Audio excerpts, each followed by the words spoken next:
Hello বন্ধুরা, creative ক্লাসরুমে তোমাদের সবাইকে স্বাগতম। আশা করি সবাই ভালো আছো। সর্বশেষ পাওয়া খবর থেকে জানা গেছে কোন জেলার শিক্ষা প্রতিষ্ঠান কখন খুলবে। ঢাকা সহ 4 জেলা বাদে দেশের 60 জেলার শিক্ষা প্রতিষ্ঠান আগে খুলে দেওয়া হবে।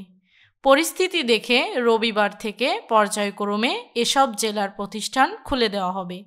সরকারের উচ্চ পর্যায়ে এ সিদ্ধান্ত নেওয়া হয়েছে বলে জানা গেছে। জেলা প্রশাসকদের প্রতিবেদনে উঠে আসে ঢাকা, নরসিংদী, নারায়ণগঞ্জ ও গাজীপুর বাদে অন্য সব জেলার পরিস্থিতি প্রায় স্বাভাবিক। সবাই সিদ্ধান্ত হয় এই 4 জেলা ছাড়া বাকি জেলাগুলোর শিক্ষা প্রতিষ্ঠান ধীরে ধীরে খুলে দেওয়া হবে। প্রথমে খুলে দেওয়া হবে প্রাথমিক বিদ্যালয়। সব ঠিক থাকলে আগামী রবিবার থেকে শিক্ষা প্রতিষ্ঠান পর্যায়ক্রমে খুলে দেওয়া হবে।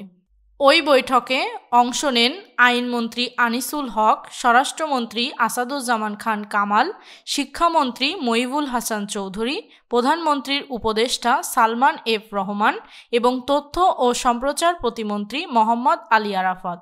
স্বরাষ্ট্র মন্ত্রণালয়ের বৈঠকের পর শিক্ষা প্রতিষ্ঠান খোলার প্রসঙ্গে সাংবাদিকরা শিক্ষামন্ত্রী মহিবুল হাসান চৌধুরীকে প্রশ্ন করলে তিনি বলেন, এখনও শিক্ষা প্রতিষ্ঠান খুলে দেওয়ার পরিবেশ তৈরি হয়নি।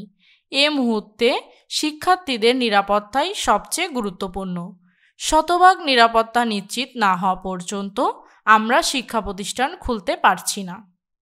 এ সময় চলমান এইচএসসি পরীক্ষা শেষ করা সরকারের মূল অগ্রাধিকার বলে উল্লেখ করেন মন্ত্রী।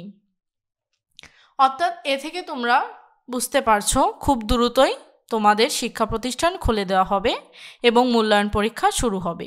এই সময়টিতে তোমরা তোমাদের পাঠ্য বইয়ে থাকা বিভিন্ন সমস্যাগুলোর সমাধান করে ফেলবে এবং বাড়িতেই তোমাদের পরীক্ষার প্রস্তুতি সম্পন্ন করবে। এবং পরবর্তীতে কোনো আপডেট পেলে আমি অবশ্যই তোমাদেরকে সেটা জানিয়ে দেওয়ার চেষ্টা করব। ধন্যবাদ সবাইকে। আজকের এই ভিডিওটি এই পর্যন্ত। ভিডিওটি ভালো লাগলে অবশ্যই ভিডিওটিকে লাইক করবে এবং পরবর্তী আপডেটগুলো পাওয়ার জন্য এখনই চ্যানেলটিকে সাবস্ক্রাইব করে রাখবে।